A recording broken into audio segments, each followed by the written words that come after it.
probably gonna wait a little bit before the sun really starts to warm things up before hitting the road. I don't have a lot of cold gear.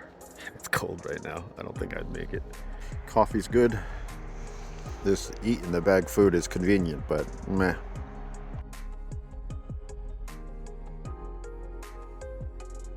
Thank you, Sherry's Homestyle Bakery in Phillipsburg, Montana.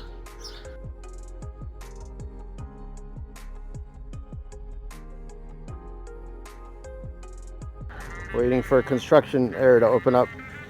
So just standing on the side of the road. Could really use something cold on this hot day. It's not a motorcycle trip until you have regrets. Thank you, Missoula.